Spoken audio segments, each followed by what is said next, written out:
Hey guys, so this past week I had an amazing opportunity to share with a group of people at the SALT conference about this idea of unrealistic expectations and how that happens. And we all face unrealistic expectations often in our lives. So I just kind of spun it a little bit and I talked about margin and I talked about boundaries and I talked about burnout and non negotiables. And so it was this great um, opportunity to just kind of share some of the things that I think over the past 20 so years I've worked out or am working out. And so it was fun to share. But one of the things, like we're talking about margin, and and that means like that you've given yourself enough space to accomplish things within a reasonable amount of time with some room on either side of it so that you're not so stressed out. And so um, and like the morning that we were going to do, Steve and I both did this conference together. So the morning that we were going to drive in together, I was like, oh, I can probably sleep 30 extra minutes. It's going to be fine. And I don't know what I was thinking because I know, like, I'm pretty good with time management. I know how to get things done because I've balanced this life with all these children and everything. So, I was like 30 minutes, no big deal.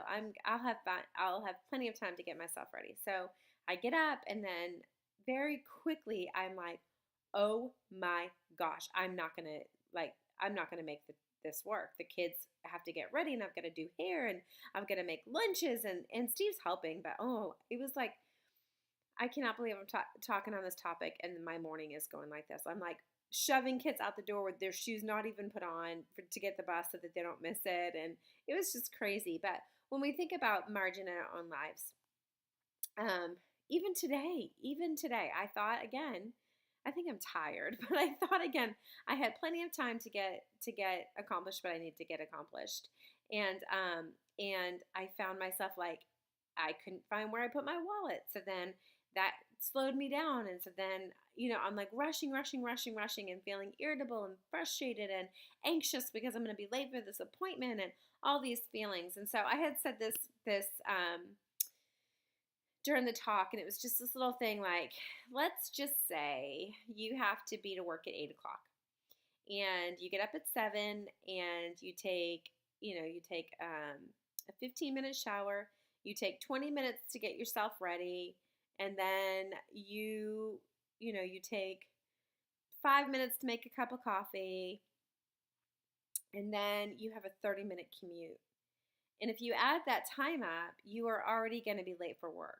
And that's not the dog running out. That's not somebody throwing up on themselves. That's not coffee being spilled on your white shirt. That's not running into or hitting traffic. That's not realizing that you need to get gas because your gas light's on. Like, there's no margin. You're already late. So by the time you get to the office, you're already going to be stressed. You're already going to feel the pressure. But by the time you get your kids to school, they're already late, and you already feel like you are not you're just not hitting the strides, right?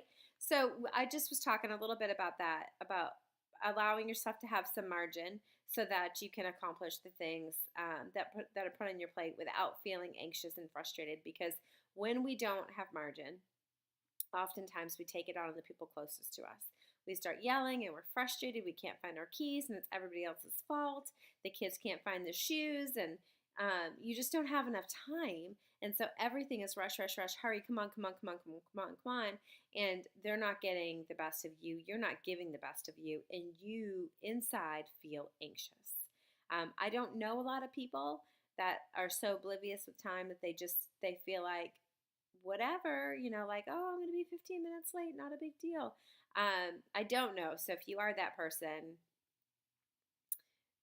that's a blessing and a curse because the people that are waiting for you to get there are probably frustrated.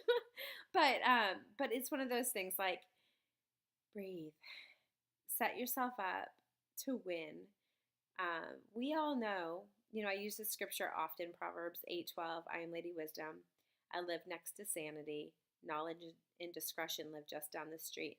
And I always think about a square when I talk about this passage of scripture. I always think about just this box being around our family and me putting inside of this what works for our family because I want sanity. So pretty much sanity lives inside of this box.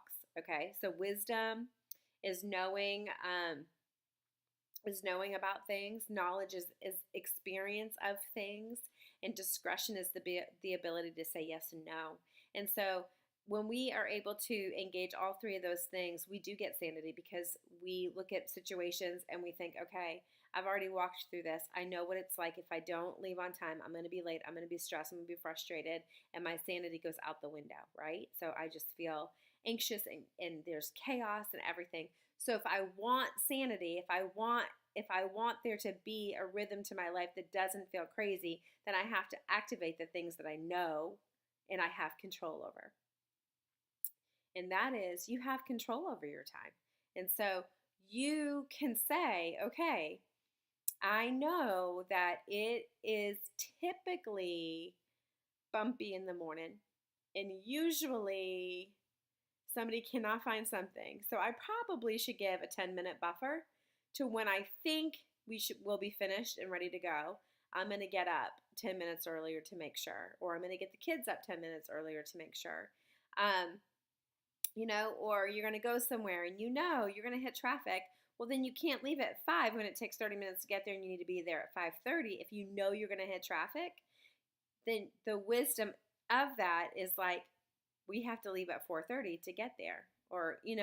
So it's activating the knowledge, that the practical part, like, this because you've had experience, you watched it happen, you felt it happen, like the knowledge of stuff, and then the wisdom is the activation of it. Like, wisdom tells me not to go down that path, right?